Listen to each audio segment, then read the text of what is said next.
នអូនជាងនេះបានទេបើសិនមាននៅស្រឡាញ់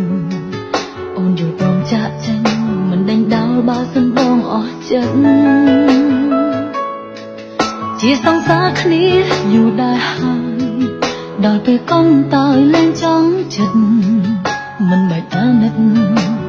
បើបងអស់ចិត្តស្នេហ៍ចូលចិត្តបាញ់ជាឲ្យអូនឈឺចាប់និយាយទូរស័ព្ទពេលអូននៅក្បែរទៅមកអូនមែនទេដែលគ្រប់ពេលឃើញម្នាក់នេះនៅក្បែរបើធុញអូនខ្លាំងក៏មិនបាច់ទ្រាំប្រាប់អូនតាមត្រង់ក៏មិនខឹងដែរឈឺចាប់ជាងគេពេលសួរបងមិនវិចារបើពេលនេះអូនមានអ្នកថ្មីចង់ដឹងថាថ្លៃសប្បាយចិត្តទេព្រោះវាមេមិនដែលចិត្តទុំអូនជាសង្សារអូនយ៉ាងមិនក៏បងមិនខ្វល់ទុករូបអូនចោលដូចជាតុក្កតាសួរតាមត្រង់ថាតើចិត្តស្នេហ៍អូនទេ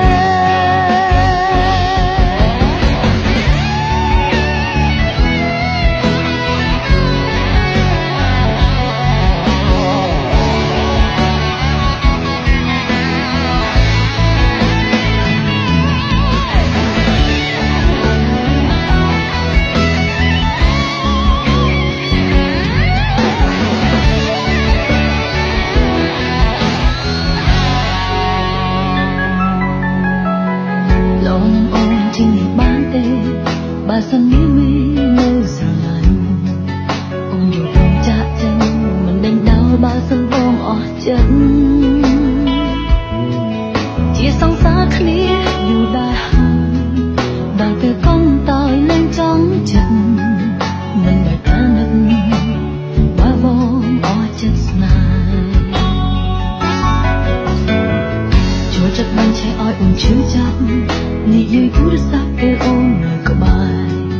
ទៅមកអូនមែនទេដែលគ្រប់ពេលឃើញម្នាក់នេះនៅក្បែរបើធុញអូនខ្លាំងក៏មិនបាច់ទ្រាំប្រាប់អូនត្រង់ក៏មិនខឹងដែរឈឺចាប់ជាងគេ